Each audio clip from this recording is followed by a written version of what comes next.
Oke, terima kasih. Saudara masih semangat saudara? Aduh, harus ya saudara ya. Nanggung, nanti malam daripada mimpi-mimpi mending kita selesain gitu saudara hari ini. Nah saudara, jadi tadi kita sudah belajar kalau Injil adalah kabar. Injil adalah kabar baik, Injil adalah kabar baik yang berkuasa. Kita juga sudah belajar soal kejelasan Injil sedikit, yaitu Injil agamawi. Di mana orangnya bisa sama-sama taat nggak saudara dari luar. Tapi taatnya beda, taat sama konformitas, sama taat sebagai respon iman, itu adalah dua hal yang berbeda. Dan kita juga sudah belajar orang Injil agama itu yang lucu tadi gitu saudara. Seperti apa? Dia ngelap kaca sampai bersih. Lupa lihat pemandangannya. Banyak kita taat, kita capek akhirnya. Taat kita bersihin kaca, kita lupa menikmati Tuhan di dalam ketaatan kita. Kan tujuan kita taat sebenarnya supaya kita bisa menikmati Tuhan. Dosa menghalangi kita dari menikmati Tuhan kan saudara. Tapi ketika kita bertobat, kita taat, kita bisa menikmati Tuhan. Nah, sehingga sebagai orang Kristen, setiap hari kita harus bertobat. Kalau kita nggak sadar sama dosa kita, Injil bukan kabar baik lagi buat saya, kabar biasa saja. Semakin kita bertobat, salibnya semakin besar di sana saudara. Nah itu tadi di bagian pertama. Kita lihat kita bisa selesaikan berapa banyak saudara. Udah 38 menit aja nih saudara. Gimana ini? Oke saudara ya, kita coba ya saudara ya. Nah berikutnya ada juga namanya Injil moralisme. Kalau tadi kan cara taat gimana gitu. Kalau Injil moralisme cara jadi orang baik gimana. Kamu yang penting baik aja. Ini pemahaman budaya gak saudara? Kalau kita dulu cerita di majalah gitu atau di pelajaran bahasa Indonesia, apa moral yang kamu dapatkan dari cerita ini gitu kan saudara kan ya. Moral ceritanya apa? Oh saya harus sabar, saya harus berbuat baik gitu. Tanpa sadar kita bawa ini ke kekristenan. Kita belum unlearn, kita belum meninggalkan, kita cuma lakuin aja gitu di sana.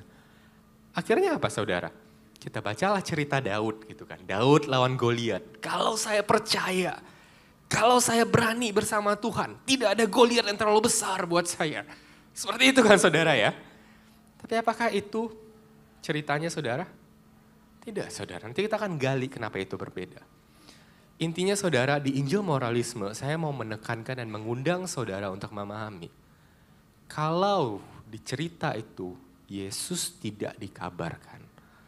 Yesus nggak perlu mati dan bangkit supaya cerita itu bisa jadi. Itu bukan kekristenan, itu moralisme. Di cerita Daud lawan Goliat tadi, Yesusnya di mana saudara? Saudara, kita bisa bandingkan antara Daud dan Yesus. Daud itu siapa sih saudara? Anak kemerah-merahan, nggak dianggap, dikirim ke saudaranya buat kasih makan saudaranya. Tapi kemudian apa yang terjadi? Di sana, tanpa disangka-sangka, waktu nggak ada orang yang berani lawan Goliat, siapa yang berani maju? Daud. Tanpa disangka-sangka Daud menang nggak saudara? Karena Daud, orang Israel yang tadinya takut, bisa menang nggak lawan orang Filistin? Bisa menyembah Allahnya kembali nggak dengan benar? Bisa kan saudara?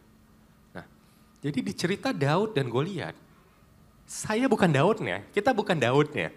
Kita adalah orang-orang Israel yang pengecut, yang gak berani lawan dosa, gak berani lawan Goliat.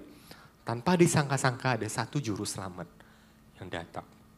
Dan tema juru selamat itu bukan hanya terjadi sekali di Alkitab. Sepanjang perjanjian baru, perjanjian lama. Kita lihat berkali-kali bangsa Israel diselamatkan. Untuk mempersiapkan hati mereka untuk juru selamat yang sejati, yaitu Yesus Kristus.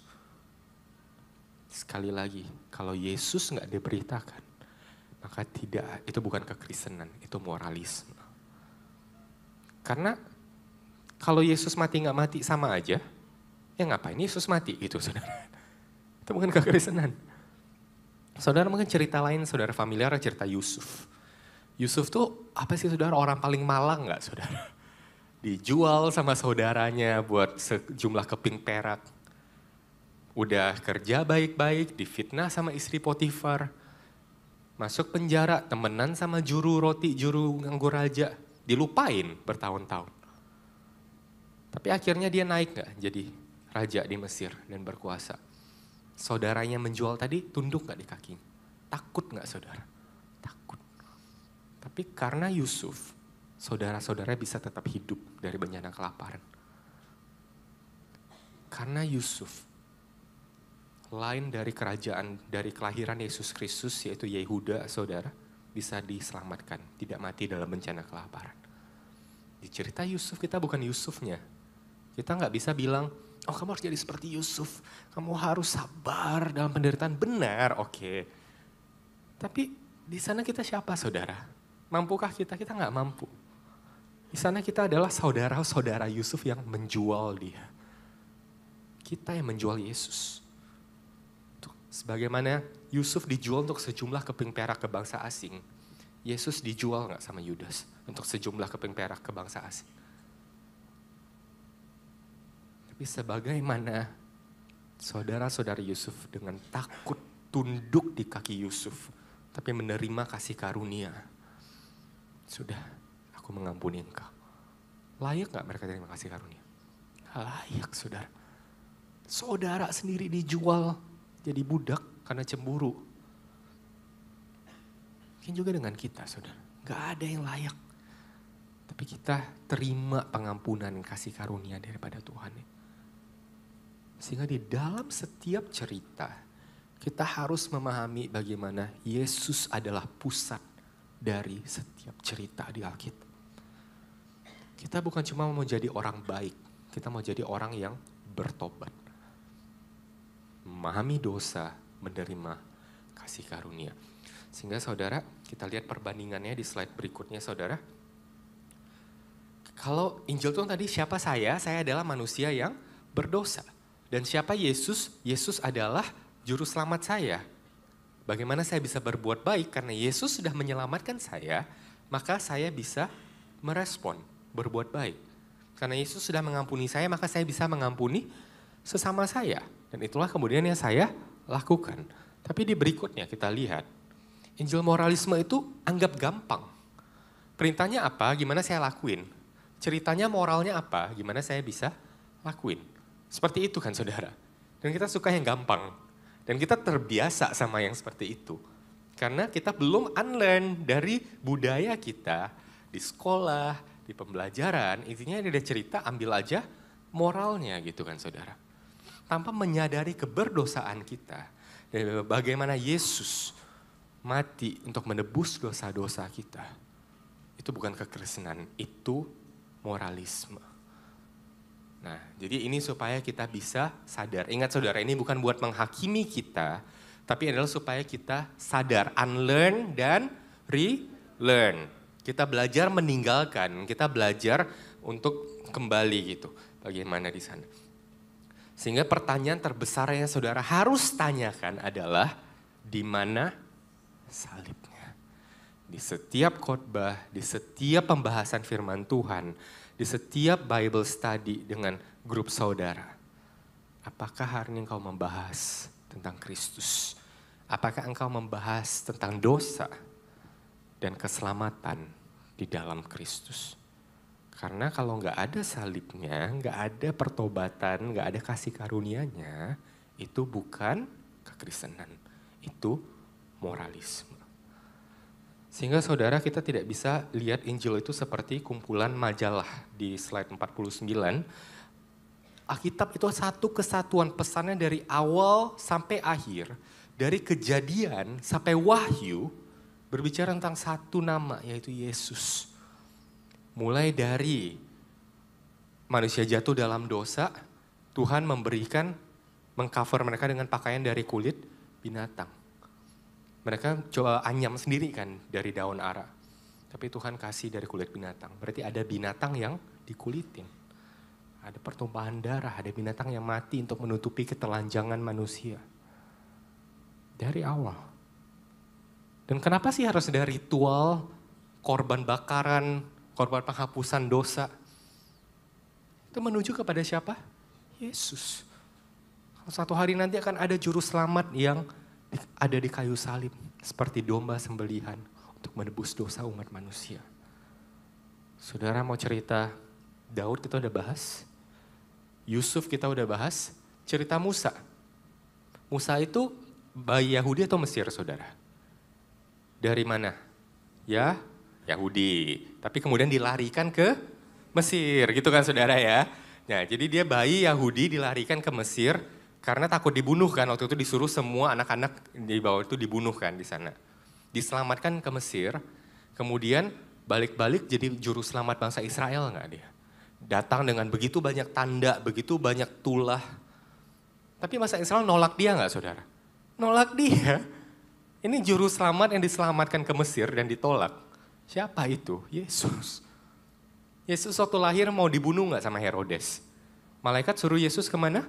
Mesir. Suruh Yusuf ke Mesir. Lalu Yesus ditolak nggak sama orang-orang yang mau diselamatkan?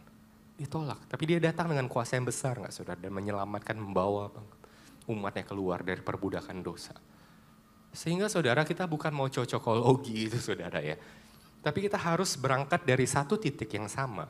Kalau Alkitab dari awal sampai akhir berbicara tentang Yesus Kristus. Karena kalau nggak ada salibnya kembali, itu bukan kekristenan, itu adalah moralisme. Sehingga pertanyaan setiap saudara baca Alkitab, bahas Alkitab selalu, dosanya apa? Bagaimana Yesus menjawab hal itu? Itu kan kita bahas lebih lanjut nanti kalau ada, mungkin saudara kan punya seri soal berhala, tadi saya dengar saudara, nah itu akan dibahas lebih lanjut di sana tentang dosa. Tapi selalu bahas dosanya apa, Yesusnya di mana? Di sana. Oke, itu Injil, moralisme saudara. Ya saya akan persingkat saudara supaya ada lebih banyak waktu untuk Q&A di sana. Nah, jadi saudara berikutnya adalah Injil kemakmuran. Oke, ya saudara ya, jadi persiapkan pertanyaan saudara, tapi ya kita lihat waktunya saudara. Oke, jadi itu adalah Injil moralisme dan ketiga adalah Injil kemakmuran saudara. Injil kemakmuran siapa yang gak pernah dengar kata Injil kemakmuran di sini? Oke, siapa yang pernah menghidupi Injil kemakmuran? Oke, susah saudara kita ya kalau ngaku ini, tapi semua kita seenggaknya pernah dengar, pernah kepapar sedikit gitu saudara. Intinya apa saudara di Injil kemakmuran adalah bagaimana cara saya bisa diberkati gitu saudara. Premis utamanya di sini apa sih saudara di slide berikutnya? Kalau kamu taat, kamu akan, kalau kamu tidak taat, kamu akan, logis nggak saudara sebenarnya? Menurut pemahaman dunia itu logis. Tapi saudara tahu nggak 10 orang terkaya di dunia aja mungkin nggak ke gereja saudara. Gimana saudara? Nggak usah di dunia lah, di Indonesia emang ke gereja. Nggak tahu juga kita kan saudara. Kalau memang begitu kok bisa mereka diberkati? Sehingga pertanyaannya sudah nggak masuk akal gitu. Kalau memang sistemnya begitu. Terus dan hal ini memang dibenarkan sama Alkitab. Kayak Matius 5 bilang saudara, kalau dalam konteks mengasihi musuhmu dikatakan kalau Tuhan Bapamu di sorga menerbitkan matahari bagi orang jahat dan orang baik dan menurunkan hujan bagi orang benar dan orang fasik. Matahari dan hujan adalah simbol berkat di masyarakat agraria. Karena kalau nggak ada matahari, nggak ada hujan, nggak bisa tumbuh tuh tanaman. Artinya apa saudara? Tuhan kasih berkat ke semua orang. Ada anugerah umum yang diberikan. Ada prinsip-prinsip yang terjadi kalau engkau rajin, kalau engkau taat, kalau engkau menemukan orang yang tepat, engkau melakukan bisnismu dengan baik. Orang nggak ke gereja pun bisa jadi kaya. Orang nggak ke gereja pun bisa diberkati. Tergantung definisi berkatnya apa gitu saudara ya. Nah terus dari mana pemahaman ini datang saudara? Di Ulangan 28 di ayat berikutnya. Itu memang kan suka dikatakan ini ayat favorit gitu saudara ya. Jika engkau baik-baik mendengarkan suara Tuhan Allahmu, melakukan dengan setia segala perintahnya, diberkatilah buah kandunganmu, hasil bumimu, hasil ternakmu, yakni anak lembu sapimu dan kandungan kambing dombamu. Diberkati engkau pada waktu masuk, diberkati engkau pada waktu keluar. Ada amin saudara? Ya saya juga amin saudara kalau gitu saudara. Nah kan kayak gitu saudara ya. Jadi kita punya dua prinsip bertentangan nih di Alkitab. Di satu sisi bilang ya Tuhan berkati orang fasik dan orang benar. Karena matahari hujan turunnya nggak cuma ke rumah orang fasik, nggak cuma ke ladang orang benar. Tapi di sisi lain juga ada prinsip berlaku. Kalau engkau taat, ada berkat daripada Tuhan. Seperti itu kan saudara. Lalu bagaimana kita merekonsiliasi dua hal ini gitu saudara. Nah Saudara, ada berapa orang bilang, oh itu perjanjian lama. Perjanjian baru udah beda. Memang benar. Tapi saudara ya, perjanjian lama juga ngomong loh saudara. Contohnya apa? Yeremia 12 ayat 1 bilang apa? Mengapa mujur hidup orang-orang fasik? Di slide berikutnya. Di slide berikutnya ada 3 ayat yang ditampilkan. Mengapa mujur hidup orang-orang fasik? Yeremia ada di perjanjian lama, perjanjian baru. Perjanjian lama. Ayub, mengapa orang fasik bertambah-tambah kuat? Perjanjian lama, perjanjian baru. Lama. Sebab aku cemburu kepada pembual-pembual kalau aku melihat kemujuran orang-orang fasik. Mazmur perjanjian lama, perjanjian baru. Jadi baik di perjanjian lama, orang pun melihat bagaimana orang fasik pun diberkati. Sehingga kita nggak bisa pukul rata, itu maksudnya seperti itu gitu saudara. Dalam artian apa saudara? Ada satu prinsip di dunia ini yang terjadi yang Tuhan izinkan untuk bisa terjadi supaya orang bisa menjadi lebih baik, lebih kaya dan lain sebagainya. Dan memang ada terkadang juga Tuhan memberikan berkat yang secara khusus gitu di sana, seperti kepada Abraham ataupun kepada Salomo di sana. Tapi pada akhirnya saudara, kita harus melihat Alkitab sebagai satu kesatuan, sebagai satu cerita yang utuh dari awal sampai akhir. Ceritanya apa? Janji berkat itu pertama diberikan kepada Abraham dan keturunannya kan saudara. Nah, kepada Abraham itu kemudian ada janji berkat di sana. Segala keturunan diberkati sampai Israel pun diberkati. Nah, tapi berkatnya bukan berkat materi gitu saudara. Memang terlihatnya materi. Tapi kita tahu berkat sesungguhnya adalah Yesus Kristus. Kenapa? Berkat diberikan untuk membalikan kutuk dosa kan. Karena kutuk dosa kita semua menderita gitu saudara. Dikasih berkat.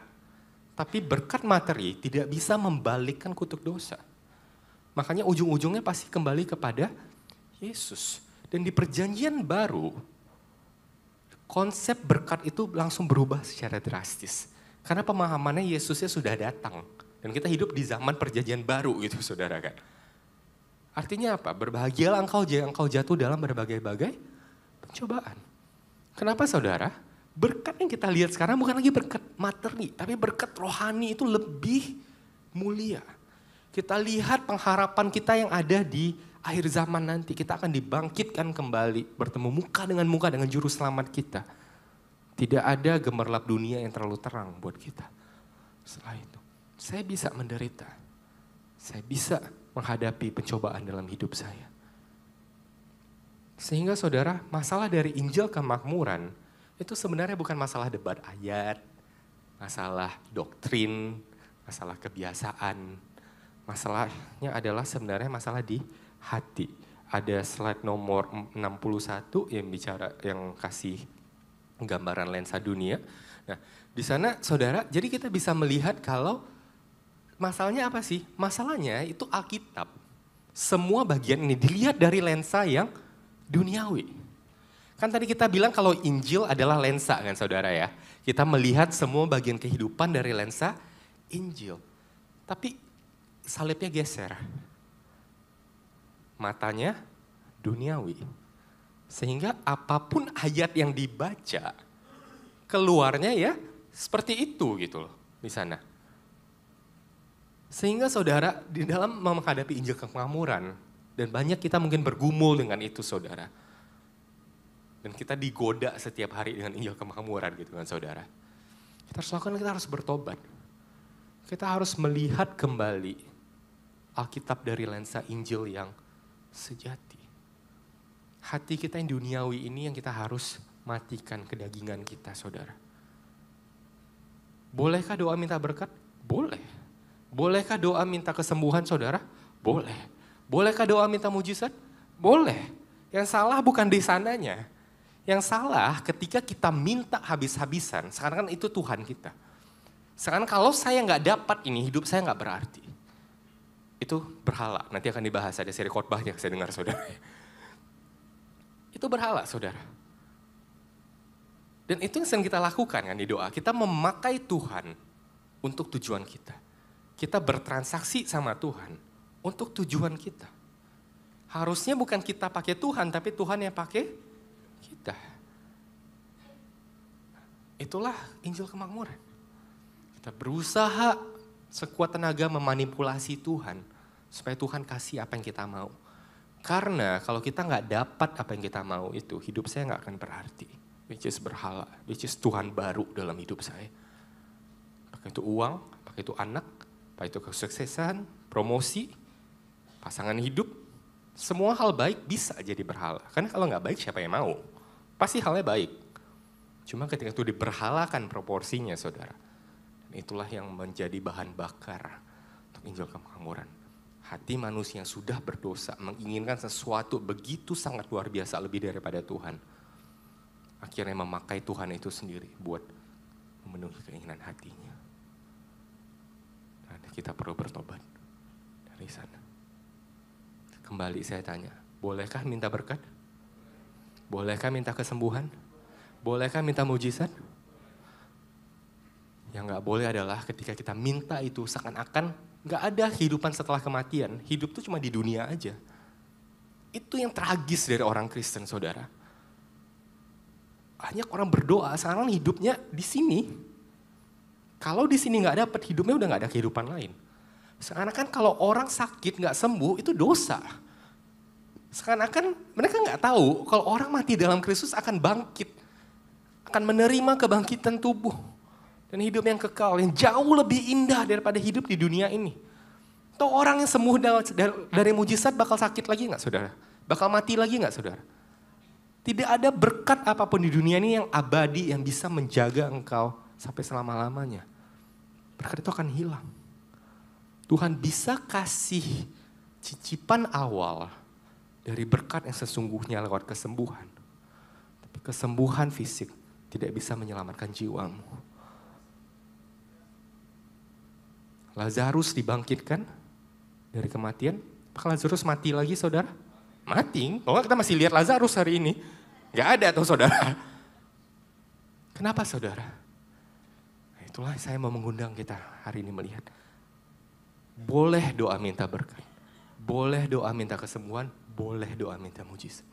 Tapi kalau engkau berdoa seakan-akan tidak ada kehidupan setelah kematian. Seakan-akan hatimu terpapar di sini, di dunia ini saja. Maka hati-hati, periksa hatimu. Makanya Injil itu bukan bilang boleh nggak boleh, itu agamawi. Kalau saya bilang nggak boleh, itu agamawi saudara. Tapi Injil akan mengubah hatimu. Akan melihat hati kita menjadi jauh lebih, melihat sesuatu yang lebih mulia di ujung sana. Dan itulah kuasa Injil dalam kehidupan kita saudara. Saudara, nafas dulu saudara. Ini kayak tiap satu Injil kita harus nafas dulu gitu ya, harus nafas dulu. Tapi nggak apa-apa saudara, kita akan lanjut, kita punya 17 menit, kita bisa sampai ke Injil terapeutik saudara ya. Jadi kita bisa tanya lebih banyak. Oke, jadi tadi sudah ada Injil agamawi, gimana caranya supaya saya bisa taat, tapi taatnya kenapa? Konformitas atau respon iman gitu kan. Kedua ada Injil moralisme, oh moral ceritanya apa, saya mau jadi orang baik aja cukup lah gitu. Ketiga ada Injil kemakmuran, saya pakai Tuhan buat tujuan saya. Hati saya terpikat di dunia ini, saya nggak punya pengharapan lagi akan hidup yang kekal yang menanti saya nanti. Yang penting sekarang, itu Injil kemakmuran. Berikutnya ada Injil self-help.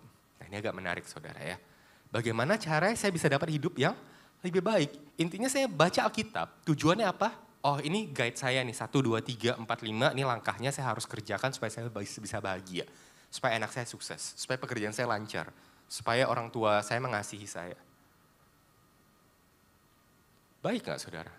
Baik, kalau gak baik gak ada yang mau dengar gitu. Tapi apakah itu Injil sejati saudara? Saudara, hal ini sangat mengundang gitu saudara, sangat menarik bagi orang-orang zaman sekarang, bagi semua manusia. Kenapa? Self-help, saya bisa bantu diri saya sendiri gitu. Saya nggak perlu juru selamat, saya bisa menyelamatkan diri saya sendiri. Dan itu natur dasar manusia kan saudara. Tapi saudara, orang nggak bisa berubah dengan hanya langkah-langkah saja. Kalau hatinya nggak berubah, dia nggak akan berubah. Dan ini konsep yang penting dalam pelayanan saudara juga. Dalam melayani anggota komsel ataupun orang di sekitar saudara. Kalau saudara hanya memanipulasi mereka dengan mengubah langkah, itu nggak akan berhasil. Saya kasih contoh cerita saudara ya. Ada di slide 70 di sana. Bayangkan ada seorang bapak di sana, dia punya penyakit diabetes, saudara. Ini bukan cerita real, saudara ya. Jadi kalau ada di sini, tolong jangan dianggap personal, saudara. Terus dokter bilang, kalau kamu nggak ubah kehidupan kamu bisa buta, bisa lumpuh, bisa mati. Akhirnya dia cobalah, oke lah dok, saya modifikasi kebiasaan saya. Tadinya minum teh manis tiap pagi jadi kopi pahit gitu kan saudara. Terus kontrol lingkungan, kulkasnya biasa penuh snack, dikosongin gitu sama dia. Lingkungan terkontrol, menemukan kebiasaan baru, mungkin mulai ikut join klub sepeda gitu atau jalan pagi, olahraga apapun lah itu. 2 minggu, 3 minggu kemudian dia ke dokter lagi, dokternya bilang sama aja gula darahnya kok gak berubah gitu saudara. Padahal bapak ini sudah memakai langkah-langkah gitu kan, sudah memodifikasi kebiasaannya, sudah mengontrol lingkungannya, sudah menemukan kebiasaan baru. Tapi kenapa? Oh ternyata memang paginya minum kopi pahit, tapi jadinya di kantor jajan, beli Starbucks yang manis. Memang lingkungannya udah dikontrol, kulkasnya kosong, tapi jadi jarang makan di rumah juga, jajan di luar. Pasti makan sama temen, ngemil sore-sore gitu kan. Memang menemukan kebiasaan baru, join klub sepeda, jalan-jalan lari pagi. Habis itu makan bakmi kan saudara. Jadi sudah ditemukan kebiasaan barunya, sudah dimodifikasi kebiasaan, dikontrol lingkungannya. Tapi dia gak berubah. Sebegitulah tidak berguna, bukan tidak berguna saudara, itu bisa dipakai. Tapi sebegitu tidak efektifnya ini. Terus apa yang terjadi berikutnya saudara, di slide berikutnya. Bapak itu anak pertamanya lahir saudara. Dia lihat anak itu, dia angkat anak itu, dia gendong anak itu. Kalau saya buta, kalau saya lumpuh, kalau saya mati. Apa yang terjadi sama anak ini? Siapa yang akan membesarkan? Tiba-tiba hatinya berubah. Dia minum kopi pahit, dia nggak minum teh manis. Kulkasnya ada isi pun sekalipun, dia nggak makan. Dia nggak sentuh. Dia olahraga sampai besok dia pulang. Dia menghindari makanan-makanan manis. Kenapa saudara? Yang berubah apanya? Hatinya. Demikian juga dengan kehidupan kita dengan Injil saudara. Sampai Injil mengubahkan hati kita. Nggak ada langkah-langkah apapun yang bisa membuat kita bertobat. Hati kita pasti pengen banget. Masih mau. Nggak mau lepasin Tuhan. Kita akan coba langkah apapun kalau kita nggak bertobat di hati. Nggak akan bisa. Dan itulah kenapa Injil mengubahkan hati, bukan memberikan langkah. Sehingga kita nggak bisa nasihatin orang cuma sekadar kayak, oh kamu harus lakukan A, B, C, D supaya kamu bisa bertobat. Langkah membantu saudara. Tapi langkah tidak bisa mengubahkan hati seseorang. Bagaimana hatinya bisa berubah saudara? Ada di 2 slide sebelumnya. Ada di slide yang sebelumnya lagi, sebelum ini. Bagaimana hati seseorang bisa berubah saudara? Di slide sebelumnya, kalau seandainya saudara punya pohon mangga, saudara mau jadiin pohon apel. Apakah saudara akan potong mangganya, tempelin apel di sana dan berharap jadi pohon apel? Yang saudara ganti apa? Akarnya kan saudara. Itulah yang harus kita ganti saudara. Akar dosa kita harus kita lihat. Sampai kita melihat Yesus jauh lebih indah dari janji-janji kosong yang dosa saya tawarkan. Saya nggak akan bertobat. Karena sebenarnya setiap dosa datang dengan semua janji, saudara. Waktu Hawa ambil buah terlarang, janjinya apa? Kalau kamu makan buah itu, kamu akan menjadi seperti Tuhan, seperti Allah. Janji kan. Makan. Bohong, saudara. Kok nggak kayak gitu? Kebanyakan dosa kerjanya kayak gitu kan. Dosa selalu memberi janji, berhala selalu memberi janji. Dan kita percaya sama janji itu. Kita gagal. Dan itu janji kosong, janji palsu. Jadi cara seseorang berubah adalah dengan memahami apa janji kosong itu. Dan melihat janji yang sesungguhnya ada di dalam Yesus Kristus. Saudara, ketika orang tidak bisa mengampuni, saudara bisa kasih langkah. Ya kamu pergi healing trip dulu lah. Kamu putus kontak sama dia. Hatinya bisa mengampuni gak saudara? Enggak juga. Minggu depan ketemu orangnya masuk gereja. Aduh. lepas semuanya. Saya sudah healing trip, percuma healing tripnya gitu kan. Lihat muka dia kesel banget. Tapi gimana orangnya berubah saudara? Ketika dia mulai sadar, Tuhan saya orang berdosa itu. Saya sadar saya berapa berdosanya saya. Tapi Tuhan mengampuni saya yang berdosa ini. Maka laiklah saya bisa mengampuni sesama saya. Gak akan langsung klik, tapi proses ratapin. Tuhan, aku tahu Engkau Tuhan yang adil. Aku tahu Engkau sudah membalaskan semua dosaku dan dosa saudara seimanku di kayu salib. Yesus sudah mengambil murka atas dosa kami. Maka layaklah saya mengampuni dia. Yesus. Orang yang kecanduan saudara. Sampai dia bisa melihat Yesus sebagai air hidupnya. Ini sumber kehidupan saya. Gak akan berubah. Mungkin bisa saudara. Dengan langkah-langkah. Tapi akan sangat sulit di sana. Karena hatinya gak berubah. Kan ada orang yang merasa kesepian. Saudara mungkin bisa kasih langkah. Oh kamu harus lebih supel orangnya. Harus lebih aktif gitu kan. Inisiatif ke orang lain. Bisa. Tapi satu saat dia akan mengalami namanya penolakan. Dan dia gak bisa ditolak. Dia akan cepat kabur. Dan dia akan kesepian lagi. Sampai dia tahu loh saya diterima oleh Yesus. Saya bisa melihat pertemanan dengan cara yang sehat. Ada buah roh yang keluar dari hati saya. Ada kasih, ada sukacita, ada damai sejahtera, ada kesabaran. Ada kemurahan hati, ada pengendalian diri yang keluar di sana. Dan orang bisa melihat menikmati itu dan akhirnya muncullah pertemanan yang sehat. Bukan hanya berusaha langkah yang memanipulasi. Seperti Bapak tadi, bukan hanya memodifikasi kebiasaan, mengontrol lingkungan ataupun menemukan kebiasaan baru. Tapi dia mengubah hati. Oke, saudara, ini versi fast mode ya saudara ya. Nanti coba diulang lagi, speednya dikasih setengah gitu saudara ya.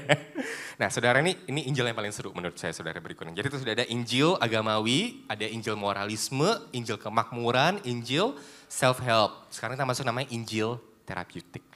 Ini kebalikan dari Injil agamawi. Injil agamawi bakal bilang, oh kamu harus lakukan begini biar Tuhan sayang, biar Tuhan terima sama kamu gitu. Tapi Injil terapeutik saudara, Injil terapeutik bakal mengatakan sebaliknya. Injil terapeutik, oh Tuhan sayang sama kamu, it's okay dosa aja, gak apa-apa gitu kan. Tuhan bakal terima kamu, kita terima kamu apa adanya kok, Tuhan aja sayang, masa kita enggak gitu kan saudara. Enak gak saudara dengarnya? Ya, kalau gak enak siapa yang mau gitu, kembali gitu kan. Kalau gak baik, kalau gak enak gak ada yang mau. Nah sekarang saudara dilakukan di sini, masalahnya di mana sih saudara di sana? Saudara kita punya 7 menit, saya akan kasih saudara satu contoh saja dari Alkitab. Khotbahnya Yesus. Kalau kita hilangin dosanya, jadi Injil terapeutik. Kalau kita hilangin penghiburannya, jadi Injil agamawi. Kita lihat khotbahnya saudara ya. Di Matius pasal 6 ayat 25 sampai 33. Mungkin saudara pernah dengar, tetapi carilah dahulu kerajaan Allah dan kebenarannya. Maka semua akan ditambahkan kepadamu. Awalnya apa sih? Janganlah kamu khawatir. Ayat 25 kita baca ya, Matius 6 ayat 25 di slide berikutnya. Karena itu aku berkata kepadamu, janganlah khawatir akan hidupmu, akan apa yang hendak kamu makan atau minum, janganlah khawatir pula akan tubuhmu, akan apa yang hendak kamu pakai. Itu perintah, jelas saudara ya. Berikutnya nah ini dosanya disingkapkan, nggak enak kalau dengar nih saudara. Bukankah hidup itu lebih penting daripada makanan dan tubuh itu lebih penting daripada pakaian. Oh ternyata dia sudah menganggap sesuatu yang sebenarnya hal baik, tapi saya sudah anggap itu lebih penting daripada segalanya. Berhala, dosa, disingkapkan. Tapi kemudian Yesus memberikan penghiburan. Pandanglah burung-burung di langit. Tidak menabur, tidak menuai, tidak mengumpulkan bekal dalam lumbung.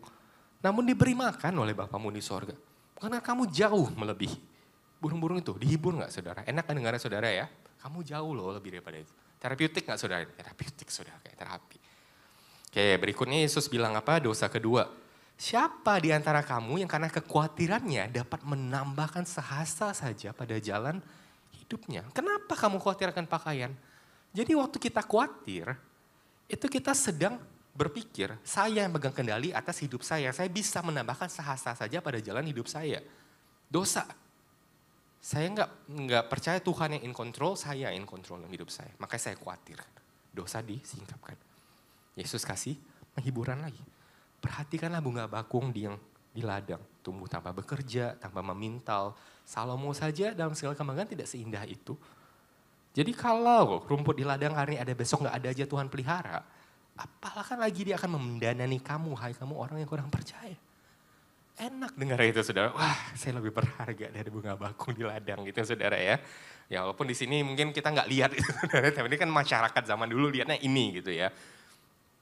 Terus berikutnya Tuhan bilang apa dia 31. Sebab itu janganlah kamu khawatir dan berkata apakah yang kami makan, minum atau pakai. Semua itu dicari bangsa-bangsa yang tidak mengenal Allah. Dosa disingkapkan lagi nggak? Kalau hidup kamu penuh kekhawatiran, kamu hidup seakan-akan Tuhan tuh nggak ada. Kamu hidup nggak beda sama orang yang nggak percaya Tuhan. Apa bedanya orang yang percaya Tuhan sama nggak percaya Tuhan kalau sama-sama khawatir hidupnya? Kayak gitu kan, dosa disingkapkan gitu kan, sudah dikeluarkan di sana. Ternyata saya hidup itu saya nggak percaya Tuhan tuh ada gitu. Saya hidup seperti saya nggak kenal Allah. Tapi diberikan penghiburan, akan tetapi Bapamu di sorga tahu bahwa kamu memerlukan semua. Oh saya punya Bapa di sorga yang mengasihi saya. Lalu ada pertobatan, makanya tetapi carilah dahulu kerajaan Allah dan kebenarannya, maka semuanya itu akan ditambahkan kepadamu. Jadi solusi Alkitab buat kekhawatiran bukan dengan pergi healing trip, bukan dengan pergi kayak terapi, mungkin bisa membantu tapi tidak selalu seperti itu. Tapi mengalihkan pandangan kita dari kerajaan dunia kita ke kerajaan surga. Berapa banyak kekhawatiran kita datang karena kita terlalu fokus sama kerajaan dunia kita.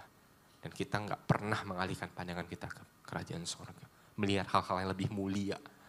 Pekerjaan-pekerjaan Tuhan yang menanti. Sumber kekhawatiran. Dan di era sekarang itu sangat lazim. Kenapa saudara?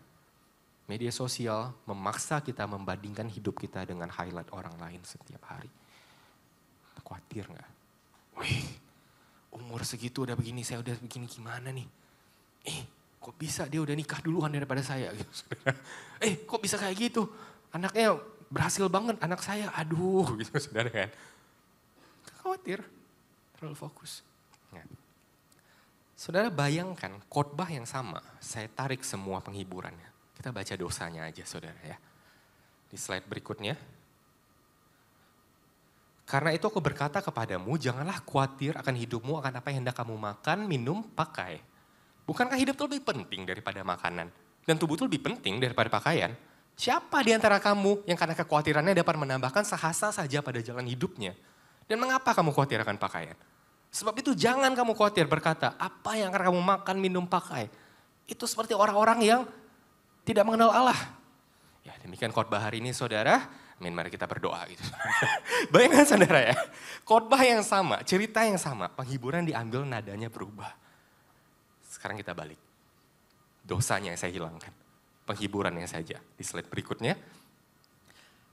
Aku berkata kepadamu, jangan kamu khawatir akan hidupmu, apa yang akan hendak kamu makan, minum, pakai. Pandanglah burung-burung di langit. Kamu tuh jauh lebih berharga daripada burung-burung di langit. Slide berikutnya. Pandang bunga bakung di ladang. Kamu tuh lebih berharga. Kalau itu aja Tuhan dandanin, Tuhan pasti dandanin kamu. Gitu. Slide berikutnya lagi. Bapamu di sorga tahu kok bahwa kamu melakukan semuanya itu. Jadi jangan khawatir ya saudara. Oke, amin. Mari kita berdoa. Khotbah yang sama.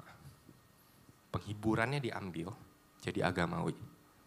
Dosanya diambil jadi terapeutik. Maka Injil bukan salah satu. Injil dua-duanya. Injil akan menyingkapkan keberdosaan kita dan itu sakit. Injil itu akan sakit. Dosa dibukakan tuh gak enak. Itu kayak luka dibukakan dikasih garam gitu saudara. Pedis. Tapi juga Injil memberikan kasih karunia dan penghiburan di sana. Karena kembali kayak awal tadi. Kalau gak tahu dosanya apa, ya penghiburannya buat apa? Saudara kan. Kalau cuma dibukakan dosa gak dihibur, ya agamawi legalisme gitu saudara. Injil adalah keduanya. Sehingga dalam melayani, dalam membagikan firman Tuhan, dalam sharing, diskusi apapun, jangan ketinggalan salah satu, saudara. Kalau engkau hanya fokus ke dosa, taat, lupa nikmatin Tuhan, lupa kasih karunia, lupa berkat daripada Tuhan ya, legalisme, agamawi. Tapi di sisi lain kalau engkau cuma kayak, Tuhan sayang sama kamu, Tuhan peduli sama kamu, Tuhan pasti kasih yang terbaik buat kamu. Jadi terapeutik. Injil harus dua-duanya. Jadi kita nggak boleh takut sama salah satu, tapi selama dua-duanya harus disingkapkan. Itulah Injil terapeutik. Oke, waktunya pas habis saudara. Jadi kita tangan dulu. Kita ada Q&A lagi ya. Oke. Saya deg-degan saudara kalau Q&A. Ini pertama kali ini saudara ya ketemu saudara di sini. Puji Tuhan ada semangat. Yes, puji Tuhan. Thank you so much sekali lagi buat Pastor Jeff On. Beri tepuk tangannya boleh jangan tanggung-tanggung. Pasti masih banyak juga pertanyaan in mind tapi kita cepat aja saudara. Tapi cepat ini pasti bermanfaat bagi saudara yang mau tanya. Boleh langsung angkat tangan? Oke. Luar biasa Pak Fabi. Silakan Pak Fabi.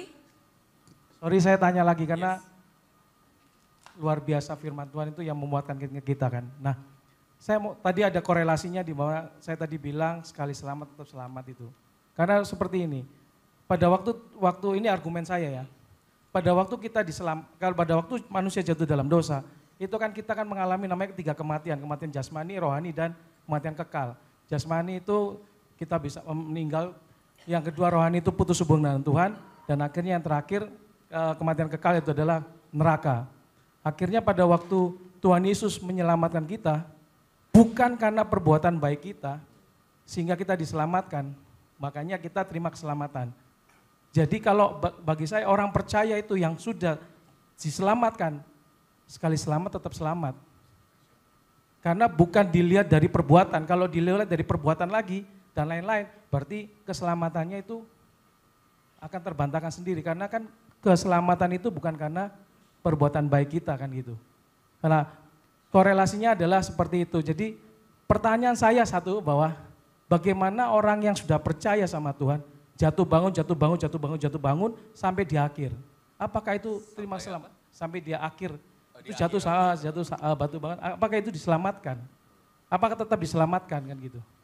Oke, terima kasih pertanyaannya Pak. Jadi seperti ini saudara ya. Kita itu sering lihat mungkin kalau saya jatuh dalam dosa. Ini kalau ada grafik saham itu berarti turun ke bawah gitu saudara kan. Tapi di mata Tuhan tidak seperti itu saudara. Di mata Tuhan mungkin ada kayak naik turun. Kalau saudara lihat saham tuh grafiknya tapi naik terus gitu saudara. Semakin lama engkau ikut Tuhan, pasti ada jatuh turun, jatuh bangkitnya. Tapi secara garis besar engkau naik terus menerus. Jadi semakin hari semakin serupa dan segambar dengan Kristus. Karena cycle-nya engkau bertobat, engkau jatuh dalam dosa, engkau bertobat, engkau jatuh dalam dosa, salibnya makin besar gak tadi saudara? Makin besar kan? Kalau salibnya makin besar berarti walaupun engkau masih jatuh dalam dosa, engkau bertumbuh. Selama engkau benar-benar sudah diselamatkan dan engkau benar-benar bertobat setiap kali. Iblis berusaha untuk menghakimi kita. Tuh kan, pelayanan tapi masih kayak gitu. Nah, ada yang pernah dengar suara itu gak saudara? Itu bukan suara saya saudara. Itu suara yang lain gitu saudara ya. Kan kayak gitu kan kita dihakiminya saudara. Sementara pertobatan itu akan terjadi seumur hidup kita terus menerus. Dan tiap hari selalu ada dosa dibukakan. Mungkin akan bergumul. Makanya Tuhan Yesus waktu lihat kayak orang berdosa, dia gak langsung ngerasa kayak, jijik gitu. Waktu Tuhan Yesus sentuh orang yang sakit kusta, orang yang pendarahan. Bukan Tuhan Yesusnya jadi kotor, tapi orangnya jadi bersih ya saudara. Dan itu proses kita. Tahirkan, dibersihkan dosanya. Dan dosa itu paling sering muncul dalam hubungan. Kenapa saudara? Kalau nggak ada orang lain, kita sih baik-baik aja. Masuk dalam gereja, orang berdosa. Saya dulu ya, orang berdosa. Semuanya orang berdosa, kumpul dosanya keluar, gesek nggak saudara? Dan itulah yang terjadi. Makanya dalam gereja kita tidak bisa mengharapkan semua orang kudus di sini. Kita kudus diselamatkan. Tapi kita juga orang yang masih terus-menerus berdosa. Dan itu adalah proses seumur hidup saudara. Kita akan berjalan bersama dalam gereja. Untuk bisa saling mengingatkan, saling menegur, saling mengampuni, saling mengasihi. Dan itu jauh lebih indah daripada Ini kursi kita kasih tembok semuanya, saudara nggak usah kenal orang sebelah saudara. Emang damai sih, nggak ada yang ribut. Ya gimana mau ribut? Kenal aja nggak gitu kan. Kan jauh lebih indah kalau memang ada gesekan tapi engkau mengampuni dan bertobat di sana. Jadi saudara, jangan dengarkan apa yang iblis bilang, tapi juga jangan terlena sama namanya Injil terapeutik tadi. Udah Tuhan sayang kamu dosa aja nggak apa-apa. Setiap orang punya pergumulannya masing-masing dan itu akan berlangsung hidup. Jadi secara grafik kita naik, jadilah investasilah di sini saudara. Di kerajaan sorga gitu saudara ya, karena grafiknya pasti naik saudara. Oke. Berikutnya. Cukup menjawab ya Pak Fabi. Oke. 5 detik dari sekarang. Apa Pak, saya kalau firman Tuhan itu antusias banget ya. Iya, Karena itu yang merubah kita kan. Tapi jadi intinya kan berarti menjawab bahwa keselamatan itu tidak pernah pudar bagi orang Kristen yang percaya sama Tuhan. Oleh karena itu di dalam Filipi 2 kan dikatakan kerjakanlah keselamatan itu. Itu bukan berarti kita supaya selamat kita bekerja, tapi karena gift dari Tuhan yang luar biasa itu, maka kita menghidupi keselamatan itu kan, benar ya? Yes, karena makanya tadi respon iman. Ya, Ketaatan itu bukan konformitas, bukan kewajiban, tapi adalah respon iman. Berarti sekali selamat, bagi orang percaya tetap selamat. Nanti Dalam mungkin nama ada pertemuan yang lain yang dalam anugerah Tuhan ya, masih akan dijawab melalui cara-cara yang luar biasa disingkapkannya Pastor ya. Beri tepuk tangan dulu buat Tuhan Yesus. Saya mau berikan kesempatan untuk yang mau bertanya lagi, boleh? Mungkin di luar dari siapa? Mungkin kita biarkan dari jemaat dulu, Kerinduanku Church. Bapak Randy nanti bisa private ya, private bisa ya. Shalom, selamat malam semuanya. Shalom. Shalom juga Pastor. Siapa namanya sorry? Yola. Yola. Dari TS Passionate. Oke, oh. TS nih, anak TS. Silakan Yola. Oke. Thank you Pastor Jevon untuk penjelasannya. Jadi tadi kayak sudah aku rangkum, jadi ada Injil Agamawi, Injil Moralisme, Injil Kemakmuran, Self Help, dan Terapeutik. Ada yang menarik ayat dari aku itu Roma 4 ayat 13. Sebab bukan karena hukum Taurat telah diberikan janji kepada Abraham dan keturunannya bahwa ia akan memiliki dunia, tetapi karena kebenaran berdasarkan iman. Jadi dari ayat ini kayak menariknya itu diberikan bukan karena hukum Taurat tetapi karena kebenaran berdasarkan iman. Apakah hukum Taurat itu juga termasuk dari Injil Agamawi? Karena kan kita kayak harus jangan ini, jangan ada Allah lain, jangan ini, jangan itu termasuk kayak Agamawi kan, kayak kita harus punya aturan jangan ini gitu. Sementara tadi barusan dijelasin sama Pastor Jevon, kita harus keduanya, dosa dan penghiburan. Nah itu kayak penjelasannya gimana buat kita sama-sama belajar. Thank you. Oke, thank you pertanyaannya. Nah, jadi kembali lagi tadi pertama ya, hukum itu nggak jahat saudara. Hukum itu menyatakan karakternya Allah. Kalau Allahnya kudus, hukumnya kudus. Kalau Allahnya adil, hukumnya adil. Lewat hukumnya kita bisa mengenal si pemberi hukum. Lewat ketaatan kita pada hukum, kita bisa menikmati si pemberi hukum di sana. Jadi pertama itu tidak bertentangan, hukum tidak serta-merta jahat. Itu pertama. Dan kedua tadi juga adalah iman kan, diselamatkan oleh iman. Orang yang beriman akan menaati hukum karena dia percaya. Dan iman ada di perjanjian lama, mulai dari Abraham.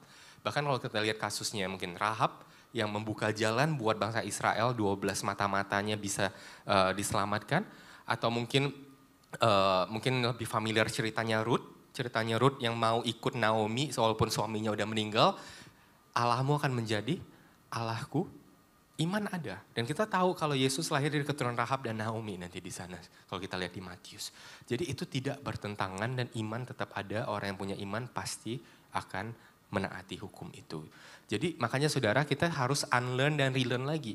Kita nggak bisa melihat hukum Tuhan kayak jangan ini, jangan itu, jangan ini, jangan itu. Kalau itu kita lihat berarti sebagai list peraturan kan. Kembali, hukum itu diberikan bukan supaya kita bisa mati-matian taat, supaya kita bisa selamat. Tapi supaya kita kenal siapa Tuhan. Kita bisa menikmati karakter-karakternya Allah, bersekutu dengan kekudusannya Tuhan di sana. Karena Allahnya kudus, maka layaklah engkau juga hidup kudus. Ketika kita hidup kudus, kita bisa menikmati si pemberi hukum, menikmati Tuhan. Jadi hukum itu gak apa-apa, itu baik.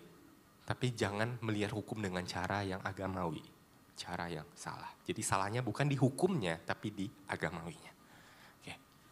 Wow, beri tepuk tangan dulu sekali lagi. Cukup menjawab pertanyaannya Yola ya. Yes, kembali ke lensanya. Pokoknya kita harus terus mengalami Tuhan dan melakukan pertobatan setiap hari saudara. Amin. Tepuk tangan lagi lah buat saya, boleh kali sekali-sekali ya. Enggak dong. Ya, thank you so much Pastor Jeffon sekali lagi on behalf dari Kerinduanku Church. Benar-benar kita sangat amat dibekali dan saya berdoa buat kita semua di sini biar nggak cuman cukup berhenti di hari ini. Tapi kita semakin diingatkan setiap hari sampai Tuhan Yesus datang. Biar Roh Kudus yang terus memperlengkapi kita, membekali kita terus menjadikan pribadi yang lebih baik setiap hari ya Pastor ya. Amin. Dan dengan penuh sukacita juga saya mau mengundang yang terkasih our lead pastor, Pastor Gideon Simanjuntak boleh on stage. Jangan kemana-mana dulu Pastor Jeffon. Nah. Oke, kita boleh kasih tepuk tangan dulu dong yang luar biasa. Jemaat Tuhan terima kasih, para leader TS lebih tepatnya. Terima kasih sudah mau datang, mau belajar. Karena dari mulai belajar lah maka kita bisa belajar lebih dalam. Saya pun juga pendeta, juga belajar banyak dari seminar. Siapa yang belajar banyak selama sebulan ini? Puji Tuhan, pulang dan menjadi pribadi lebih baik. Seperti biasa kita mau kasih sertifikasi of appreciation untuk Pastor Jeffon. Nanti di depan ada hadiahnya mobil Tesla. Yeah. Tapi itu Injil Kemakmuran ya. Kita boleh foto dulu, oke? Bisa tolong? Iya, iya harusnya dari tadi siap-siap. Iya, aduh, oke. Iya. Gak apa-apa. Boleh, fotonya mana? Ada yang Iya. foto? Pasti. Nggak siap ya, untung baru dengar Injil saya ya. Ya, jangan Kalau nggak sampai denger Injil agamawi ya, Pastor saya, ya. hukum agamawi ini, iya. 1, 2, 3. Iya. Puji Tuhan ya. Kita kasih tepuk Thank you, tangan lagi. Pastor Pokoknya Jeffon. Thank tepuk you so tangan much. terus saudara. Tapi ini bukan memerintah ya saudara. Ini bentuk sukacita pastinya. Respon. Iya, saya angkat sendiri ya, nggak apa-apa. Aduh, Pastor. Nggak apa-apa, yuk. Kita kasih tepuk tangan sekali lagi buat Tuhan kita. Jadi Bapak Ibu yang terpenting adalah seperti dari awal seminar dibilang antara dulu kita sangat kasih karunia tapi kebablasan. Dan sempat belajar sangat perbuatan tapi juga jadinya Taurat.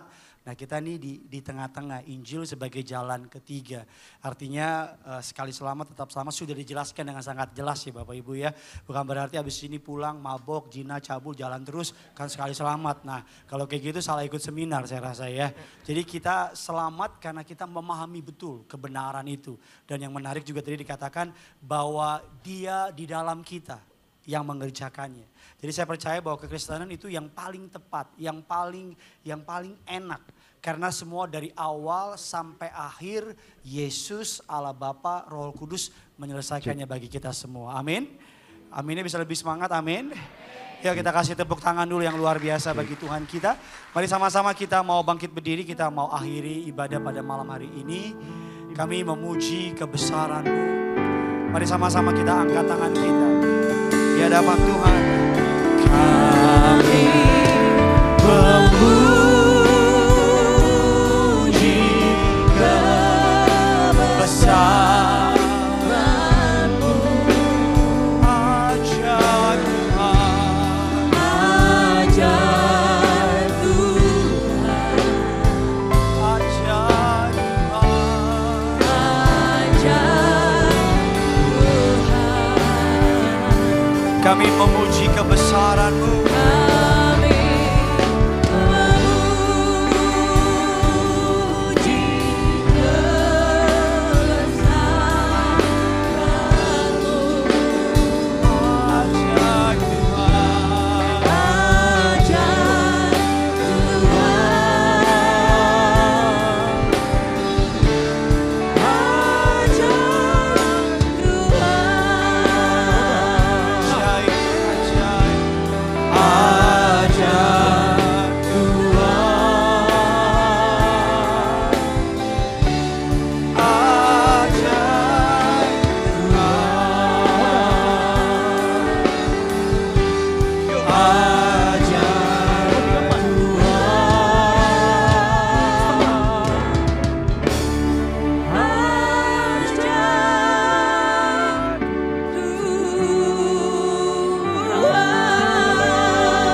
tangan lebih dahsyat lagi bagi Yesus Kristus Tuhan. Kami bersyukur, kami berterima kasih selama sebulan lebih kami dididik, kami dibentuk, kami melepaskan semua pengetahuan yang menghambat kami dan kami belajar baru. Genaplah firman-Mu yang berkata melalui Rasul Paulus, semuanya kami anggap sampah dibanding pengenalan akan Kristus Yesus Tuhan. Kami diberkati pada hari ini, kami mengerti apa itu Injil. Injil adalah kabar baik yang mengubahkan, yang berkuasa. Bukan karena kami tapi karena Yesus. Bukan soal kami tapi soal Yesus. Bukan kami yang memakai Tuhan tapi biar Tuhan yang memakai kami. Kami menyadari bukan karena perbuatan tapi oleh karena anugerah. Bukan kami menyadari bahwa kami ada sebagaimana kami ada karena Kristus mengasihi kami. Kami sadar penuh betapa bobroknya kami, betapa hancurnya kami, betapa dosa telah mengambil seluruh kehidupan kami. Tapi kami bersyukur di atas kayu salib, bahkan ketika kami masih menjadi seteru Allah, Allah sudah memutuskan untuk mengasihi kami. Melalui putramu yang tunggal, Yesus Kristus Tuhan, kami diselamatkan, kami diteguhkan. Bahkan sampai hari ini kau mengirimkan rohmu yang kudus, menuntun, mengajar, mengingatkan setiap kami. Kami bangga disebut sebagai kepunyaanmu, kami bangga disebut sebagai milik kepunyaanmu, kami bangga disebut sebagai pengikut-pengikut Kristus. Biar kami boleh terus berjalan dalam jalanmu, biar kami terus dengar-dengaran dengan firman-Mu, agar melalui gereja ini, Kerinduanku Church, bilangan orang benar di Indonesia makin bertambah, Injil makin diberitakan. Biar kami pengikut Kristus benar-benar menghidupi Injil, biar tidak ditambahkan apapun juga, tidak dimanis-manisin, tidak dikurang-kurangin, karena Injil berkuasa. Tidak perlu pertolongan dari kami, tidak perlu kemampuan dari kami, semua datang dan berasal dari Tuhan. Berkati hamba-Mu, Pastor Jevan Ghazali, dalam masa muda yang Kau telah memakai dengan ajaib dan heran. Terus tambah-tambahkan hikmat, tambah-tambahkan kuasa. Bersama dengan keluarga, Tuhan Yesus yang menyertai. Bahkan dalam tugas tanggung jawabnya dalam pelayanan, rencana-rencana yang menulis buku, kami berdoa Tuhan tambahkan hikmat agar dapat mendidik generasi ini, bahkan mengajar setiap kami, mengingatkan kami bahwa Kristus Yesus Tuhan telah mati bagi kami dan telah menebus setiap dosa kesalahan kami. Kami menyerahkan bangsa negara kami Indonesia, ada damai, ada sejahtera. Para TS leader, Tuhan Yesus mengurapi mereka agar mereka boleh menyampaikan kabar baik ini kepada anggota di bawah mereka, agar anggota mereka juga boleh mengalami mengalami Kristus. Berkati semua yang melayani hari ini, Tuhan Yesus yang memberkati pelayanan mereka. Berkati gereja-Mu, berkati setiap kami. Di dalam nama Tuhan kami Yesus Kristus. Kekasih Kristus, Kau datang dengan berkat dari surga. Sekarang pulanglah, arahkan hatimu kepada Tuhan dan angkatlah kedua tanganmu dan terimalah dengan iman berkat dari Yang Maha Kudus, Tuhan kita Yesus Kristus, turun atas setiap jemaat Tuhan di tempat ini. Diberkatilah keluarga-Mu, diberkatilah kesehatanmu, diberkatilah lumbung-lumbungmu. Diangkatnya Engkau naik dan bukan turun, dijadikan Engkau kepala dan bukan ekor. Selama Engkau setia beribadah, mencari Tuhan Allahmu, maka apapun yang tanganmu kerjakan pasti diberkati berhasil. Terimalah dengan iman kasih sayang dari Allah Bapa, cinta kasih dari anaknya yang tunggal Tuhan kita Yesus Kristus, penyertaan yang manis dari Allah Roh Kudus menyertai saudara dan saya mulai malam ini sampai Maranatha. Keluarga-Mu dan keluargaku berkumpul di bumi dan di kerajaan surga. Sama kita, setiap kita yang diberkati firman Tuhan, sama-sama dengan bangga kita boleh katakan amin. Bapa